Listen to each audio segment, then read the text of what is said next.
예, 안녕하십니까? 고려대학교 물리학과 교수 최만수입니다. 예, 양자역학에서 이 브라켓 노테이션이 특히 중요하고 오퍼레이터를 표현을 할 때 이렇게 캣 브라 형태, 곱하기 형태로 쓰는 거 굉장히 자주 나오고 실제로 유용합니다. 양자역학에서 이 브라켓 노테이션 때문에 수많은 계산이 얼마나 간편해진지 모릅니다. 당연히 Q3도 잘 지원을 하는데 한 가지 Q3에서 사용하실 때 한 가지 주의해서 사용해야 할 점이 하나 있어서 그 점을 설명을 드리겠습니다.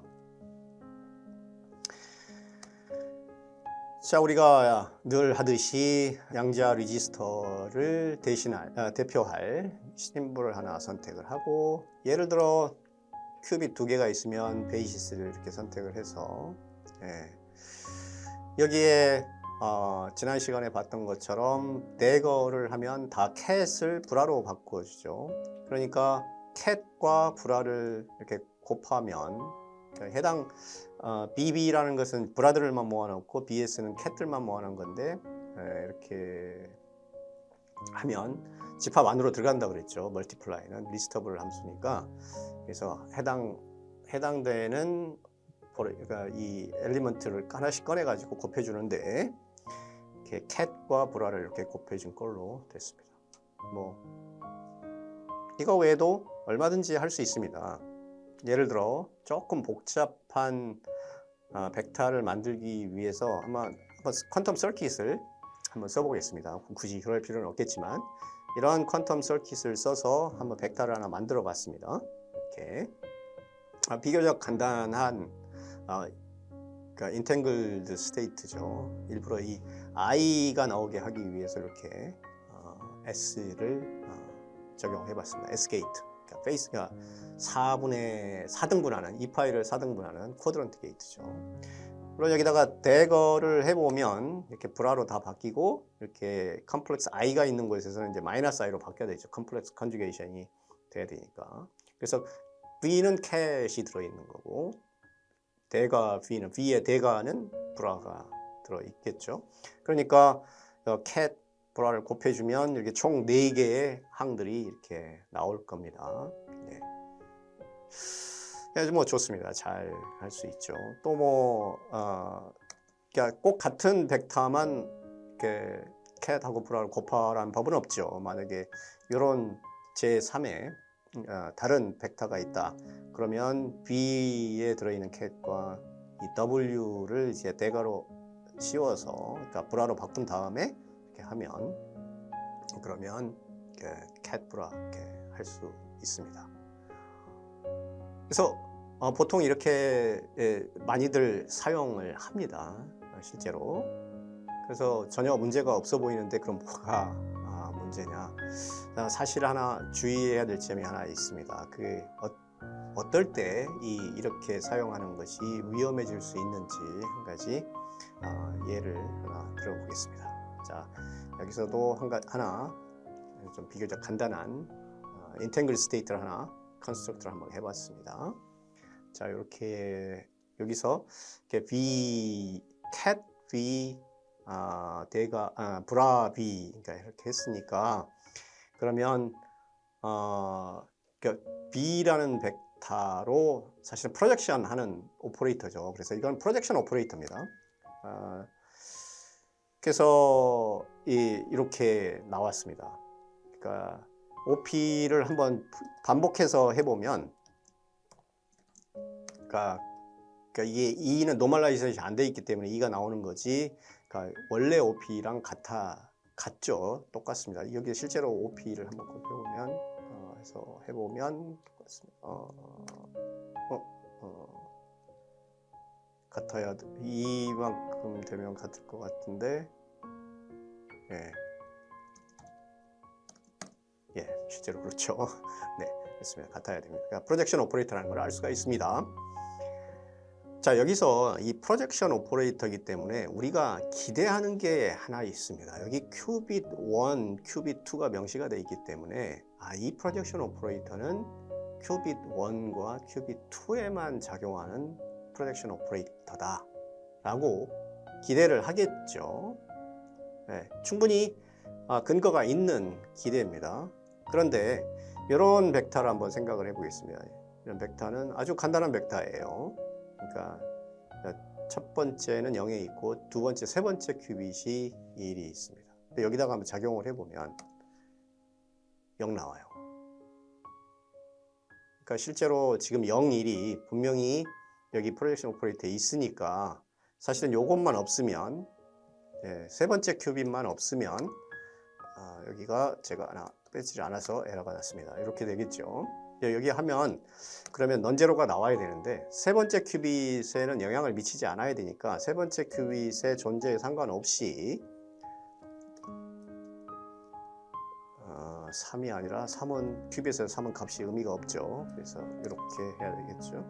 그러면 결과가 거의 비슷하게 나와야 되는데, 유사하게 나와야 되는데 지금 아예 눌 벡터가 돼버리는 거죠. 이거는 뭔가가 이유가 있는데 이런 것을 좀 주의를 해야 된다라고 말씀을 드리는 겁니다. 왜 이런 일이 발생하는지를 한번 보면은 그거는 이제 Q3의 디자인 철학 때문에 그런데 이 이피션시를 고려를 하다 보니까 이렇게 된 겁니다. 그러니까 그 이유를 한번 보기 위해서 저 오퍼레이터의 그러니까 cat하고 브라를 만들었는데 지금 우리가 실제 기대하는 것은 큐빗 1하고 큐빗 2에만 작용하기를 기대를 하는데 그런데 실제 로지컬 폼으로 써놓고 보니까 여기 지금 모든 항에 세 번째 큐빗은 0이에요. 그러니까 사실은 세 번째 큐빗도 cat 0, bra 0. 그러니까 cat 0, bra 0로 프로젝션을 해버리는 거죠. 그런데 위의 벡터에서는 이 0이라는 벡터가 세 번째 큐빗에 0이 아니라 1이 있기 때문에 프로젝션 해버리면 0이 나올 수밖에 없는 겁니다. 그래서 지금 위에 오퍼레이터가 인풋 폼으로 보면 이렇게 cat으로 돼 있었는데 첫 번째, 두 번째 큐빗만 명시가 돼 있어요, 값이. 근데 세 번째 큐빗은 명시가 안 돼 있는데 명시가 안 됐다고 해서 거의 작용을 안 하는 게 아니라 명시가 안 된 것들은, 안 된 큐빗들은 다 0으로 이니셜라이즈 돼 있다고 가정을 한다는 겁니다. 이렇게 해야 계산도 굉장히 효율적으로 할 수가 있고 또 큐빗 개수에 상관없이 여러 계산을 할 수가 있기 때문에 Q3에서는 이런 디자인을 선택을 한 겁니다. 그래서 이런 경우에는 속수무책이에요. 따로 일일이 손으로 해주지 않으면 이거는 큰 문제죠. 그래서 근데 이걸 해결하기 위해서 일일이 손으로 하는 것은 또 여간 번거로운 게 아닙니다. 상당히 번거롭습니다.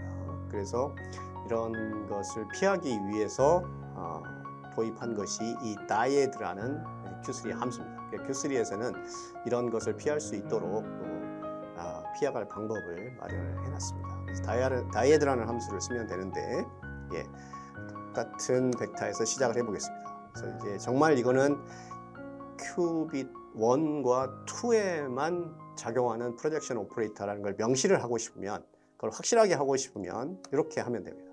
지금 아까 벡터 썼죠? 아까는 B하고 대거를 하고 B 이렇게 해줬었는데, 그러니까 지금 그걸 그냥 두 번 써주면 됩니다. 그러니까 여기는 대거는 알아서 다이에드가 그냥 자동으로 붙여줍니다.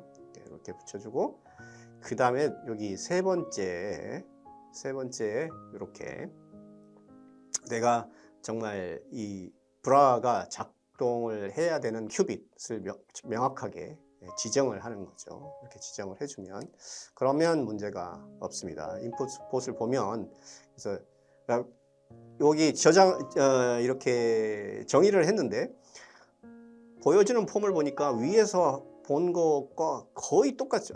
거의 똑같은 게 아니라 똑같죠.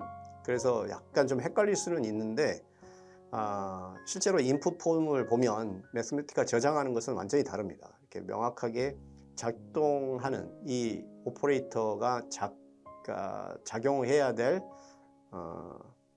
그 큐빗들을 명확하게 명시를 하고 있습니다.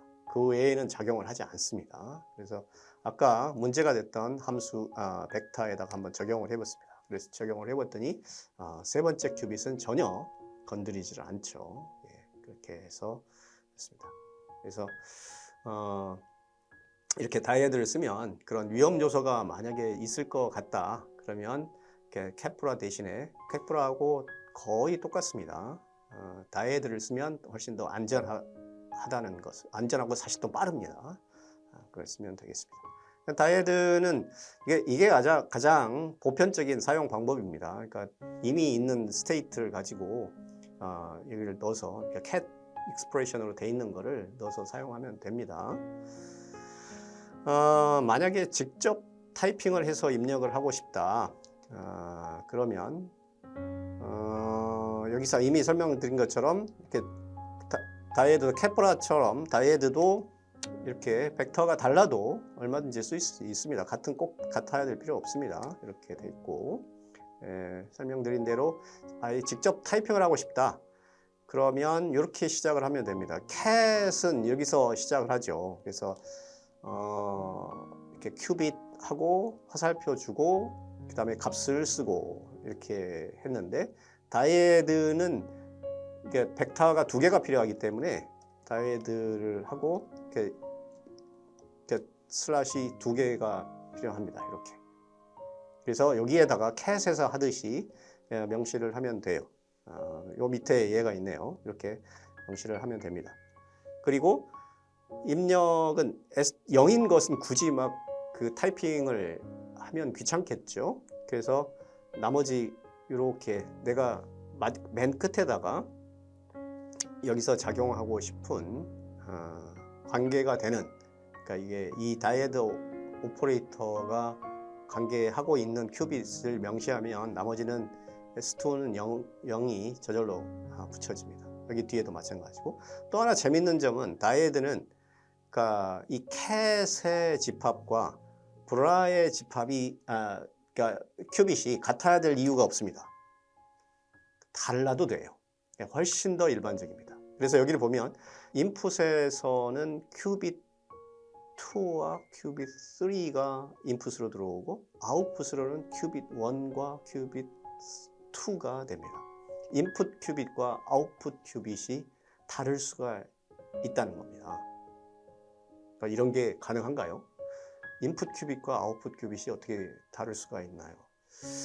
이게 보통 퀀텀 컴퓨터에서는 그런 일이 잘 없습니다. 그런데 이 measurement based 퀀텀 컴퓨터에서는 인풋 큐빗과 아웃풋 큐빗이 다릅니다. 또 더 흔한 상황은 커뮤니케이션을, 그러니까 퀀텀 커뮤니케이션을 고려해 보면 쉽게 이해가 갑니다. 인풋 시스템과 아웃풋 시스템이 완전히 다르죠. 그래서 이게 거의 아주 이상한 건 아닙니다. 그런 상황도 기술할 수 있도록 다이애드는 이렇게 고안이 되어 있습니다. 그래서 케플라의 그 위험 요소를 피하는 것 외에도 다이애드는 이렇게 중요한 기능이 있으니까 이 점 참고하시기 바랍니다. 이번 시간에는 이 다이애드의 기능과 성질을 요약해서 설명을 드렸습니다. 그러니까 다이애드를 고려하는 이유는 두 가지가 있는데, 하나는 케플라의 Q3의 디자인 특성상 케플라에 있는 위험 요소를 피할 수도 있고, 또 하나는 훨씬 더 일반적인 양자 연산을 할 수 있도록 고안이 된 겁니다. 일반적으로는 케플라 그냥 써도 크게 문제가 되지는 않습니다. 역시 이것도 리니어 엘제브라에 관한 것이니까 제 책에 어펜딕스에 가면 이미 몇 차례에 걸쳐서 말씀드렸죠. 어펜딕스는 무료로 받아보실 수 있습니다. 그러니까 참고하시면 좋을 것 같습니다. 이상입니다. 시청해 주셔서 감사합니다.